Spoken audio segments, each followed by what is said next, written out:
Calvary స్వరము నీ కొరకే, కల్వరి స్వరము నీ కొరకే.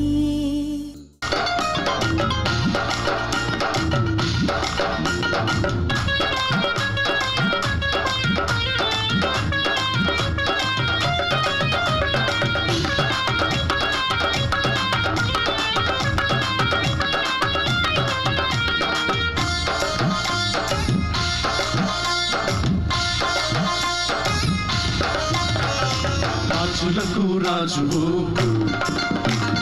ప్రభువులకు ప్రభుడవు, రాజులకు రాజువు, ప్రభువులకు ప్రభుడవు, నీవే నా విభుడవు, లోకాన గనుడవు, నీవే నా విభుడవు, లోకాన గనుడవు, నీవే నీవే నీవే నీవే రాజా నా రాజా యేసు రాజా, రాజా నా రాజా యేసు రాజా. రాజులకు రాజువు, ప్రభువులకు ప్రభుడవు, రాజులకు రాజువు, ప్రభువులకు ప్రభుడవు, నీవే నా విభుడవు, లోకాన ఘనుడవు, నీవే నా విభుడవు, లోకాన ఘనుడవు, నీవే నీవే నీవే నీవే రాజా నా రాజా యేసు రాజా, రాజా నా రాజా యేసు రాజా, రాజా నా రాజా యేసు రాజా, రాజా నా రాజా యేసు రాజా.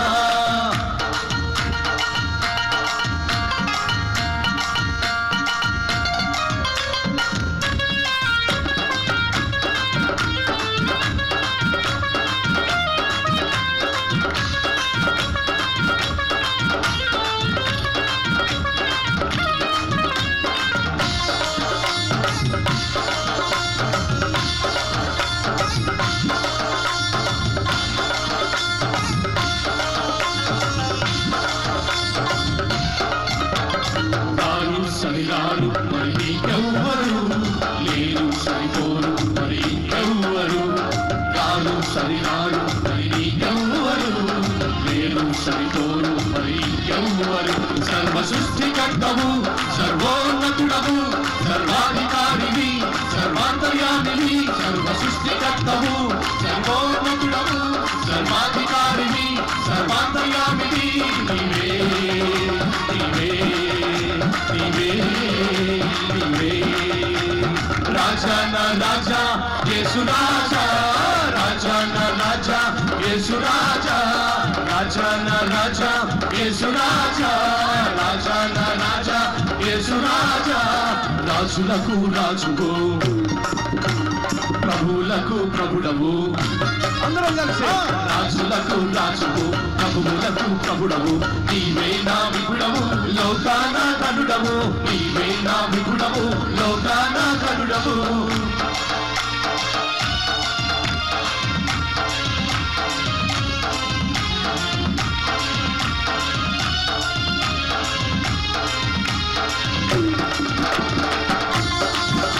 చప్పట్లు కొట్టు దేవుని స్తుతిస్తూ పాడుతూ ఆ పాట నేర్చుకుందాం. మన యేసు రాజులకు రాజు, ఆయన ప్రభువులకు ప్రభు, ఆయన మనం స్తుతిద్దాం.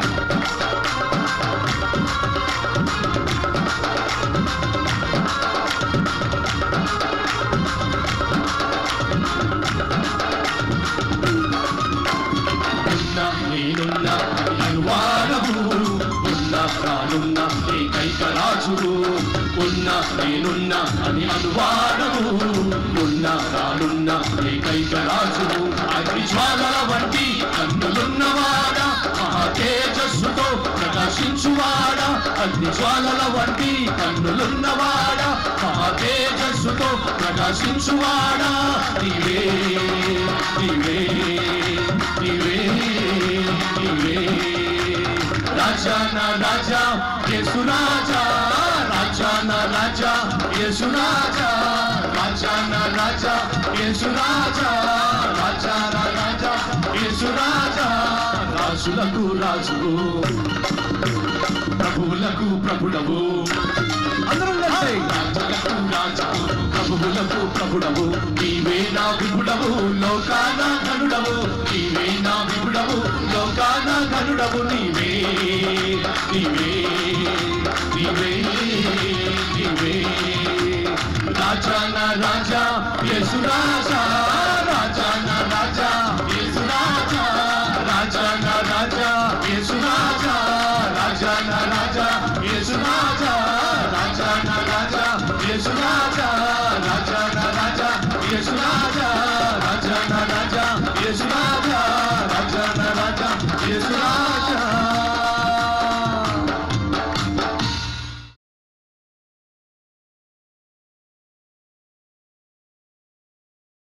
వాడు బహు భయంకరమైన బందిపోటు దొంగ.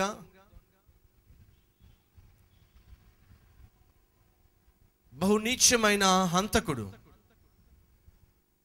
కష్టపడడం చేత కాదు, దారి కొట్టి బతకడం మాత్రమే చేతనవుతుంది.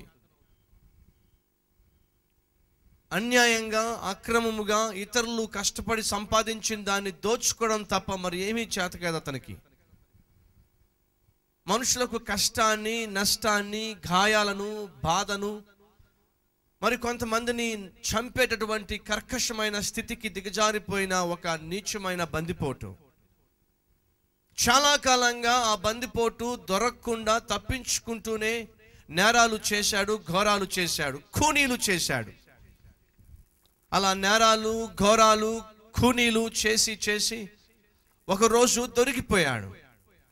చట్టానికి దొరికిపోయి చెరసాలలో పెట్టబడ్డాడు. చెరసాలలో పెట్టబడి మరణ శిక్షకు సిద్ధమవుతూ ఉన్నాడు. అతన్ని చెరసాలలో వేశారు. అంతేకాకుండా మరణ శిక్షకు కూడా అతన్ని సిద్ధపరుస్తూ ఉన్నారు. అతడికి నేరాలు చేయటం అంటే భయం లేదు, ఖూనీలు చేయడం అంటే భయం లేదు, మనుషుల్ని దోచుకోవడం అంటే భయం లేదు, వారిని చంపడం అంటే భయం లేదు. కానీ ఎందుకో మరి తాను చావడం అంటే అతనికి చాలా భయం.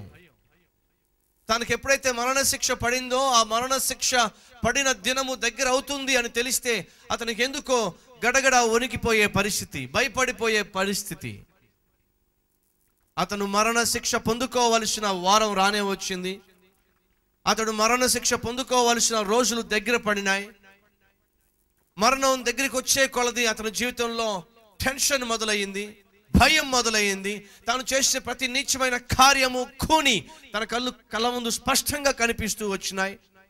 అవన్నీ చూసుకుంటూ నేను ఎంత ఘోరమైన పాపిన, ఎంత దౌర్భాగ్యునా, ఎంత నీచమైన దొంగన, ఖూని కోరున అని చెప్పి తన పాపము తనను భయభ్రాంతుడిగా చేస్తూ ఉన్నప్పుడు ఆ భయంలో ఉక్కిరిబిక్కిరైపోతూ ఉన్నాడు.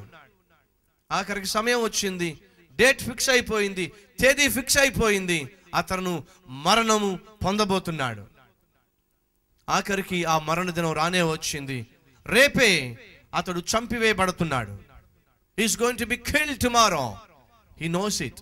ఆ విషయం అతనికి తెలుసు. అతడు ఆ గదిలో పడి ఎంతగా క్షోభకు గురై ఉంటాడో, ఎంతగా అల్లాడిపోయి ఉంటాడో. సమయం కూడా ఫిక్స్ చేసేసారు. రేపు ఉదయమే ఉరి శిక్ష లేకపోతే మరణ శిక్ష నీకు వేయబోతున్నారు అని చెప్పేశారు. ఆ రోజు మార్నింగ్, ఎర్లీ మార్నింగ్ అతని గది దగ్గరికి సైనికులు రానే వచ్చారు. ఆ సైనికులు అతను పట్టుకుని వెళ్ళడానికి వస్తూ ఉన్న సమయంలో అప్పటి వరకు తన గుండె చప్పుడు తను స్పష్టంగా వినగలుగుతున్నాడు. ఎందుకయ్యా అంటే తనకు తెలుసు ఈరోజు నన్ను వారు చంపేయబోతున్నారు అని తెలుసు. అని తెలిసిన అతని యొక్క హృదయ స్థితి ఎలా ఉంటుందో ఒకసారి ఆలోచించండి. ప్రియ సహోదరి, ప్రియ సహోదరుడా, ఒకవేళ నీ జీవితంలో నీకు ఏ రోజు చావబోతున్నావో, ఏ గంటకు చావబోతున్నావో తెలిస్తే నీ కంటికి నిద్ర ఉంటుందా? నువ్వు కడుపు నిండా భోజనం చేయగలవా? ప్రశాంతంగా పడుకోగలవా? కూర్చోగలవా? నిలబడగలవా? ఒకసారి ఆలోచించండి. మనిషికి ఏదైనా పనిష్మెంట్ ఉందాయా అంటే అది బహు భయంకరమైన పనిష్మెంట్ ఏదైనా ఉందాయా అంటే అతడు ఏ సమయంలో చావబోతున్నాడో అతడికి ముందుగానే తెలియడం. అంతకన్నా భయంకరమైన టెన్షన్, అంతకన్నా భయంకరమైన క్షోభ మరి ఒకటి ఉండదు. సైనికుల దగ్గరికి వస్తా ఉన్నారు. వారి యొక్క బూట్లు చప్పుడు అతనికి వినిపిస్తూ ఉంది. అలా వినిపిస్తున్నప్పుడు ఒక్కొక్క బూటు చప్పుడు అతని గుండెను తాకుతూ ఉన్నప్పుడు, వారు దగ్గరికి వస్తూ ఉన్న సమయంలో తనలో ఉన్న బ్లడ్ ప్రెషర్ పెరిగిపోతూ ఉంది. వారి దగ్గరికి రానే వచ్చారు, ఆ తలుపుల దగ్గరికి వచ్చారు. ఆ తలుపుల దగ్గరికి వచ్చి ఆ తాళం తీయబోతూ ఉన్నారు. అతడికి తెలుసు ఈరోజు అతడు చావబోతున్నాడు. వారు తలుపులు తీయబోతా ఉన్నప్పుడు ఆ తలుపులను గట్టిగా పట్టుకుని తలుపు తీయకుండా అదిమి పెట్టి పట్టుకున్నాడు. కారణం తెలుసా? వారు తలుపులు తీసిన వెంటనే అతనికి మిగిలేది మరణం. సాధారణంగా చెరసాల్లో ఉండేవాళ్ళు ఎప్పుడు తలుపు తీస్తారా, ఎప్పుడు విడుదల చేస్తారా అని ఆశపడతారు. కానీ ఈ దొంగ, ఈ హంతకుడు మాత్రం ఏం ఆశపడతాడయ్యా అంటే, వారు ఎంతగా తలుపు తీయకుండా ఉంటే అంత మంచిది, నన్ను బయటకు తీసుకుని వెళ్లకుండా ఉంటే మంచిది అని తాపత్రయపడుతున్న సమయంలో సైనికులు రానే వచ్చారు. తాళం తీశారు, గొండెం తీశారు. తలుపు తీయబోతున్నప్పుడు అతడు బలవంతంగా ఆ తలుపును అదిమి పెట్టి తనకున్న శక్తి అంతటిని ఉపయోగించి బయటికి రాకుండా, లేదు లేదు నేను చావను, నన్ను చంపద్దు అని అరుస్తూనే ఉన్నాడు. అప్పుడు సైనికులు చెప్పారు, అయ్యా సమయం వచ్చింది అంటున్నాడు. నాకు తెలుసు ఆ విషయం, నేను చావను, నన్ను చంపద్దు. ఆ సైనికులు చెప్తున్నారు, ఈరోజు నువ్వు చావబోవడం లేదు, ఈరోజు నీకు మరణ శిక్ష పడలేదు అని వారు చెప్పినప్పుడు ఆ దొంగ, ఆ హంతకుడు తన చెవులను తాను నమ్మలేకపోయాడు. ఏమిటి, నా మరణ శిక్ష ఈరోజు తప్పిందా? సైనికులు చెప్తున్నారు, అవును, నీ మరణ శిక్ష ఈరోజు తప్పించబడింది, నీకు ఇక జీవితంలో మరణ శిక్ష లేదు. అంతేకాదు ఈరోజు నువ్వు విడుదల పొందుకుంటున్నావు. ఆ దొంగకి ఏం అర్థం కాలేదు. ఈరోజు నేను చావలసిన వాడిని, ఈరోజు నన్ను మీరు చంపాలి, మరణ శిక్షకు లోనైన వాడిని, నేను తప్పించబడ్డం ఏమిటి మాట్లాడుతుంది, ఎందుకు నేను తప్పించబడ్డాను, ఎందుకు నాకు ఈరోజు విడుదల దొరికింది అని అంటూ ఉండగా సైనికులు చెప్పారు, ఎవరోనట, ఆయన పేరు యేసుక్రీస్తట, నీ స్థానంలో ఈరోజు చనిపోవడానికి ఆయన సిద్ధపడ్డాడు, ఆయన నీ స్థానంలో చచ్చిపోతున్నాడు కాబట్టి ఈరోజు నీకు విడుదల ప్రసాదించబడింది. బరబ్బా, నువ్వు బయటికి నడువు.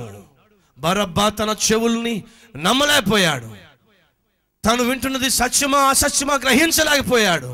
ఆ రోజు ఒక బందిపోటు దొంగ తను పొందుకోవలసిన భయంకరమైన మరణ శిక్ష నుంచి విడిపించబడ్డాడు. కారణం తెలుసా?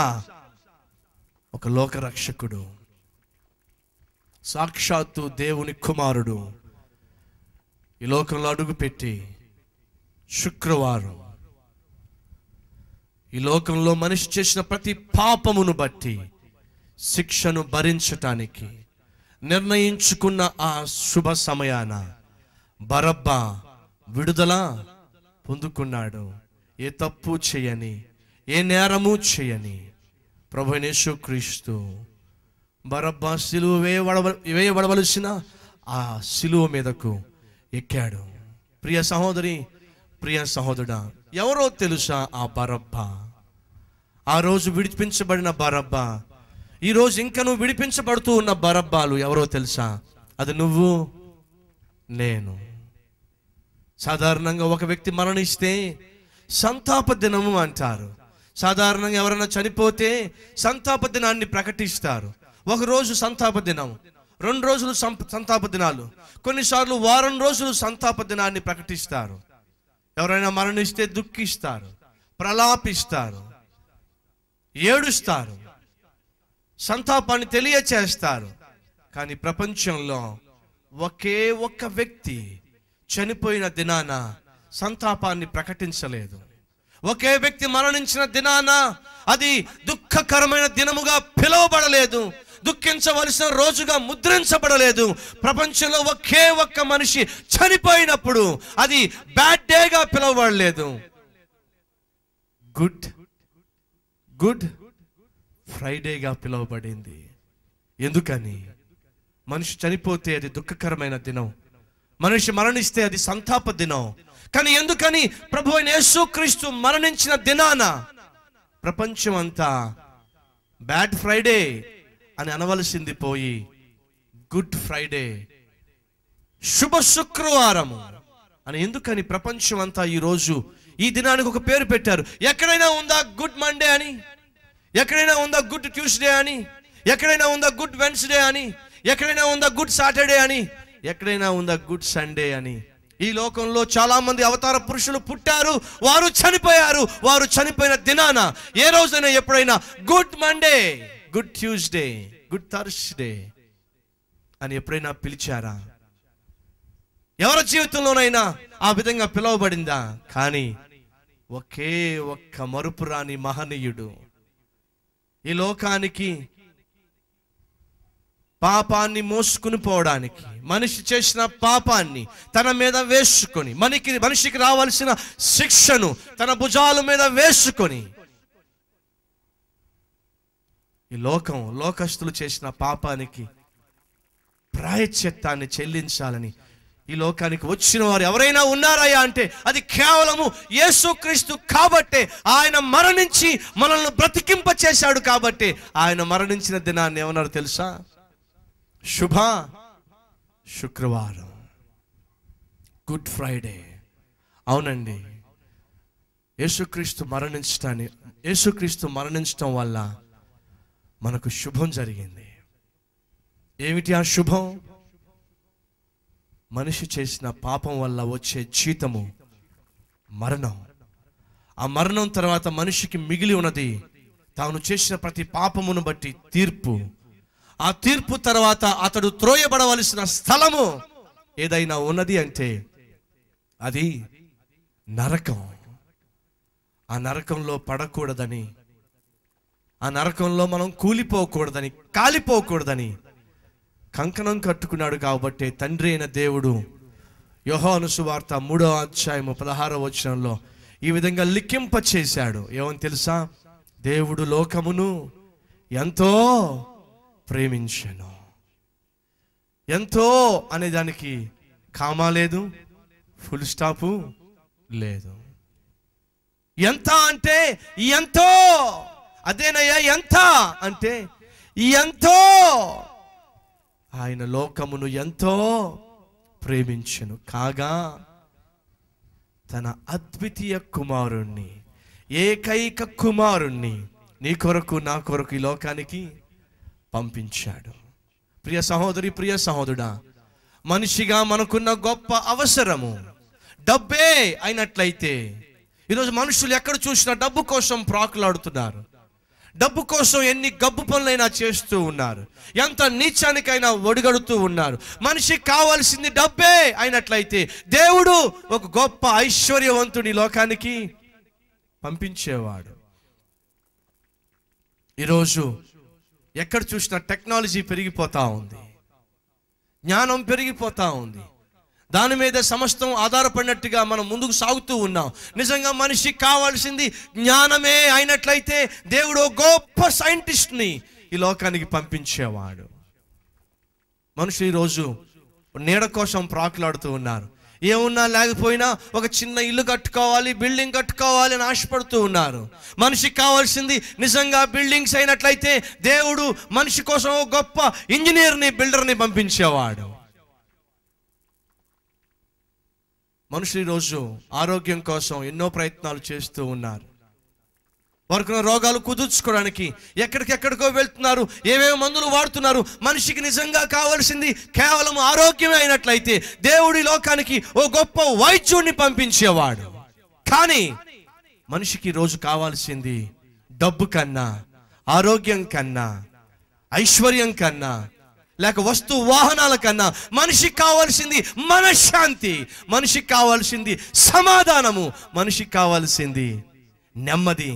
ఇది ఎక్కడా దొరకడం లేదు. కాబట్టి మనిషి చేసిన పాపాలు అతని మీద భారంగా మారి అతనికి నెమ్మది సమాధానం లేకుండా చేస్తూ ఉన్నాయి కనుక, నిద్ర పట్టకుండా చేస్తూ ఉన్నాయి కనుక, శాంతి సమాధానం లేకుండా చేసినాయి కనుక మనిషికి కావాల్సింది పాప క్షమాపణ కనుక దేవుడు సాక్షాత్తు తన ప్రియ కుమారుణ్ణే ఈ లోకానికి పంపించాడు. Do you know why? Our greatest need is forgiveness. That's why God send his only begotten son. మనకున్న గొప్ప అవసరము మనం చేసిన పాపం నుంచి విడుదల పొందుకోవడం. మనకున్న గొప్ప అవసరము మనం చేసిన పాతకాలను బట్టి, నీచమైన క్రియలను బట్టి, కార్యాలను బట్టి మనం పొందుకున్న అశాంతి నుంచి, అసమాధానం నుంచి విముక్తులు కావడమే గొప్ప అవసరం. కాబట్టి అందుకు ప్రాయశ్చిత్తంగా దేవుడు తన ప్రియ కుమారుడైన యేసుక్రీస్తును ఈ లోకానికి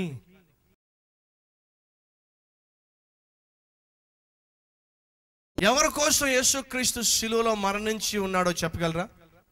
గట్టిగా చెప్పండి. ఏమండి? పాపుల కోసం, మా కోసం కాదు. మేమేం పాపం చేశాం? సీనియర్ పాపులు, జూనియర్ పాపులు, ప్రొఫెషనల్ పాపులు, క్రిమినల్ పాపులు ఎవరో ఉన్నారు కదా కొంతమంది ప్రపంచంలో. వాళ్ళ కోసం కదండి. ఎవరి కోసం? మన కోసం. అవునా కదా? ఏమండి, ఎవరైనా మిమ్మల్ని పక్కింటి వాళ్ళు అడిగారు అనుకోండి, ఏమండి ఆయన ఎవరండి అని అన్నారు అనుకోండి, పొరపాటున ఆయన మీ భర్త అనుకోండి, ఎవరండి ఆయన అన్నారు అనుకోండి, మన భర్తే అంటారా? చెప్పండి, అంటారా? ఏమంటారు చెప్పండి, ఏమంటారు? నా మొగుడు. ఏమనుకున్నావు ఆయన? నువ్వు నా మొగుడు, మన మొగుడు అనరు కదా. అవునా?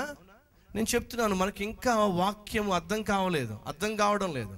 మనం ఇంకా సత్యాన్ని గ్రహించే స్థితిలో లేవు. మనం ఎవరి కోసం యేసుక్రీస్తు లోకానికి వచ్చాడంటే ఇంకా పాపుల కోసం లేదా మన కోసం అనే స్థితిలోనే ఉన్నాం. కానీ ఆయన ఈ లోకానికి నా కోసం వచ్చిన, నన్ను రక్షించడానికి వచ్చిన లోక రక్షకుడు అని చెప్పే స్థితిలో ఇంకా మనం ఇంకా చేరకపోవడం నిజంగా చెప్పాలంటే దౌర్భాగ్యం. ఎవరి కోసం యేసుక్రీస్తు ఈ లోకానికి వచ్చాడు? మన కోసం వచ్చాడా?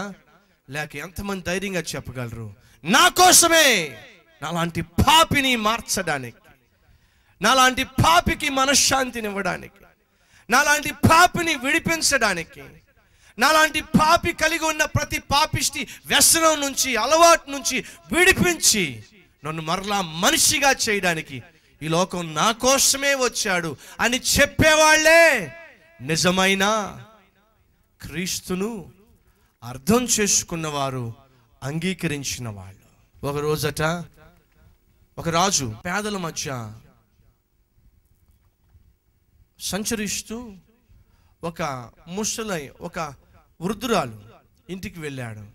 ఆమె చాలా కష్టాల్లో ఉంది, చాలా బాధల్లో ఉంది, సరిగ్గా కడుపుండ భోంచడానికి లేక గంజి తాగుతూ ఉంది. అటువంటి దిక్కుమాలిన స్థితిలో ఉన్న ఆమెను దర్శించడానికి ఈ రాజు వచ్చాడు. వచ్చి అన్నాడు, అమ్మా మీరంటే నాకు ఇష్టం కాబట్టి, నా ప్రజలంటే నాకు ఇష్టం కాబట్టి మిమ్మల్ని చూడడానికి వచ్చానమ్మా, మిమ్మల్ని పరామర్శించడానికి వచ్చానమ్మా అని చెప్పి అంటా ఉంటే అప్పుడు ఆమె చెప్పింది, అయ్యా చూసావు కదా, మమ్మల్ని నువ్వు దర్శించావు కదా, పరామర్శించావు కదా, గంజి తాగుతున్నాం, కనీసం కడుపుండ భోంచేయడం చేతగాక, సరైన నివాసం లేక గుడిసెలో ఉంటూ ఉన్నావు, చూశావు కదా, చూసి వెళ్ళిన ఆయన నీ ప్రేమ అంత గొప్పది అని అంటా ఉంటే, అదేంటమ్మా అలా అంటావేమిటి? అప్పుడు ఆమంది, నువ్వు నిజంగా మమ్మల్ని పట్టించుకునేవాడు అయితే, నిజంగా మమ్మల్ని ప్రేమించేవాడు అయితే మాతో పాటు నువ్వు కూడా గంజి తాగు, అప్పుడు తెలుస్తుంది మా హృదయ వేదన ఏమిటో. నిజంగా మమ్మల్ని ప్రేమించేవాడివా, నిజంగా మమ్మల్ని పట్టించుకునేవాడివా అయితే మాతో పాటు ప్యాలెస్లో కాదు ఉండడం, మాతో పాటు గుడిసెలో నేల మీద పడుకో, అప్పుడు నీ కష్టం ఏమిటో తెలుస్తుంది. మా కడుపు మండుతున్నప్పుడు, కడుపుండ భోంచేయడం చేత కానప్పుడు, గంజి తాగుతున్నప్పుడు మా కడుపులు ఏ విధంగా కాలిపోతాయి ఉంటాయో తెలియాలి అంటే నువ్వు కూడా మాతో పాటు దిక్కుమాలిన వాడిగా మాతో పాటు గుడిసెలో ఉండు, అప్పుడు చెప్పు మమ్మల్ని మనస్ఫూర్తిగా ప్రేమిస్తున్నావు అని చెప్పి అప్పుడు మేము నమ్ముతాం. ఎందుకని?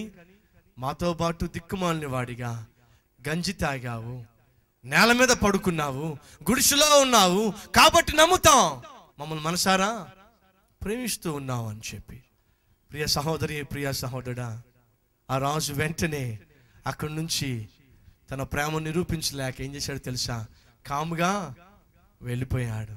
కానీ ఈ రాజులకు రాజు, ఈ ప్రభువులకు ప్రభు అయిన యేసుక్రీస్తు తన ప్రేమను నిరూపించడానికి తన ప్రేమ ఉన్నతమైనది, శాశ్వతమైనది అని ప్రతి మనిషికి తెలియచేయడానికి, ఏ మనిషి పుట్టనటువంటి స్థితిలో, ఏ మనిషి జీవించినటువంటి స్థాయిలో ఆయన జీవించి ప్రతి ఒక్కరికి చెప్పాడు. ఏమని తెలుసా?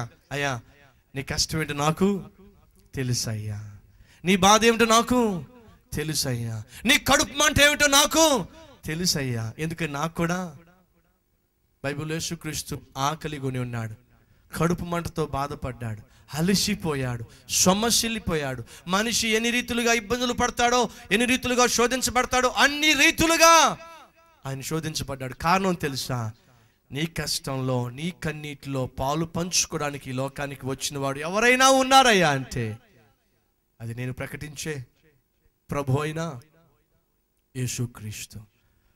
అవును నా ప్రియ సహోదరి, నా ప్రియ సహోదరుడా, నిజమైన ప్రేమికుడు ఎవరైనా ఉన్నారయ్యా అంటే, నిజమైన లోకరక్షకుడు ఎవరైనా ఉన్నారంటే అది ప్రభు అయిన యేసుక్రీస్తే. ఆ తల్లి అడిగింది, నా కష్టంలో, నా కన్నీటిలో, నా బాధలో నువ్వు పాలు పంచుకోకుండా నన్ను పట్టించుకుంటున్నాను అని ఎలా చెప్పగలవు? మాతో పాటు గంజి తాగు, మాతో పాటు నేల మీద పడుకో అనంటే ఆ రాజు వల్ల కాక వెళ్ళిపోయాడు. కానీ ప్రభు అయిన యేసుక్రీస్తు నిన్నెంతగా ప్రేమించాడో తెలుసా? ఆయన ఐశ్వర్యవంతుడై ఉండయు, ఆయన రాజులకు రాజు అయి ఉండయు, ప్రభువులకు ప్రభు అయి ఉండయు, ఆ పరలోకాన్ని విడిచిపెట్టకూడని భాగ్యముగా ఎంచుకొనక నువ్వు నేను ఎక్కడ పడి ఉన్నామో, ఏ పాపంలో కూరుకుని పోయి ఉన్నామో అక్కడికే ఆయన దిగి వచ్చి నీకు నాకు రావలసిన శాపమంతటిని, నీకు నాకు రావలసిన శిక్ష అంతటిని, నీకు నాకు రావలసిన నరక శిక్ష అంతటిని ఆయన తన భుజముల మీద వేసుకుని నీ స్థానంలో, నా స్థానంలో ఆ రోజు ఏ రీతిగా బరబ్బాను విడిపించాడో అలాగే బరబ్బా స్థానంలో నేడు ఉన్న ప్రతి ఒక్కరిని విడిపించడానికి, బరబ్బా వలె గురి తప్పి జీవితాన్ని నాశనం చేసుకుంటున్న ప్రతి ఒక్కరిని విడిపించాలని, వారి స్థానంలో మరణించాలని కంకణము కట్టుకుని దేవుడే దిగి వచ్చి నీ స్థానంలో మరణిస్తే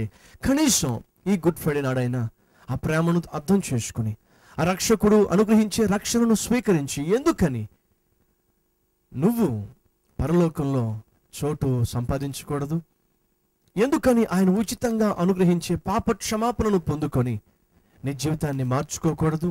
ఈరోజు ఈ వాక్యం విన్న తర్వాత, నిజమే, నాకు కావలసింది ఆస్తిపాస్తులు కాదు, నాకు కావలసింది సిరి సంపదలు కాదు, నాకు కావలసింది పాప క్షమాపణ, నాకు కావలసింది శాంతి సమాధానము, వాటిని అనుగ్రహించడానికే ప్రభు అయిన యేసుక్రీస్తు లోకానికి వచ్చాడు అని ఈరోజు నేను గ్రహించాను. నా జీవితాన్ని మార్చుకుంటాను, నా జీవితాన్ని యేసయ్యకి అప్పగించుకుంటాను, ఈరోజే ఆయన నా సొంత రక్షకునిగా అంగీకరిస్తాను అని నువ్వు మనస్ఫూర్తిగా చెప్తున్నట్లయితే ఎందుకు నాతో పాటు ఈ ప్రార్థన చేయకూడదు? మహాపరిశుద్ధుడైన ప్రేమలిన తండ్రి, మంచి కాపరి తన గొర్రెల కొరకు ప్రాణము పెట్టును అని చెప్పావు. చెప్పినట్టుగానే నువ్వు ప్రేమ కలిగిన కాపరిగా నశించిపోతున్న నాలాంటి మాలాంటి వారి కోసం ప్రాణాన్ని త్యాగము చేసి రక్షించుకున్నందుకు మీకు వందనాలు, స్తోత్రాలు. ఎందరైతే ప్రభువా నిన్ను అంగీకరించారో వారందరినీ నీ కుమారులుగా అంగీకరించడానికి దేవుడు అధికారం ఇచ్చినందుకు మీకు వందనాలు, స్తుతులు, స్తోత్రాలు.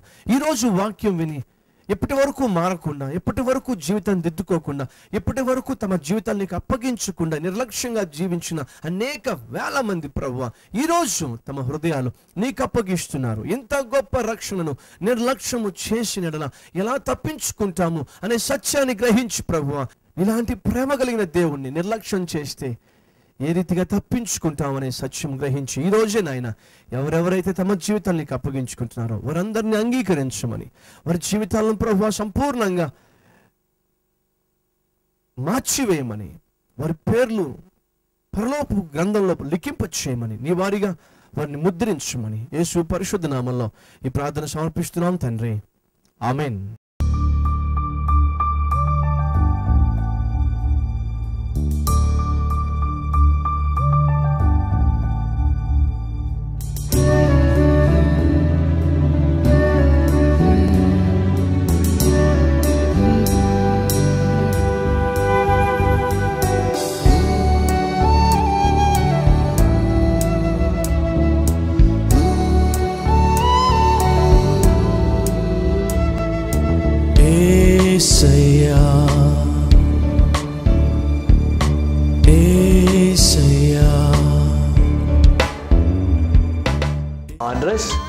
Calvary, post box number 30, Kukatpally, Hyderabad 72.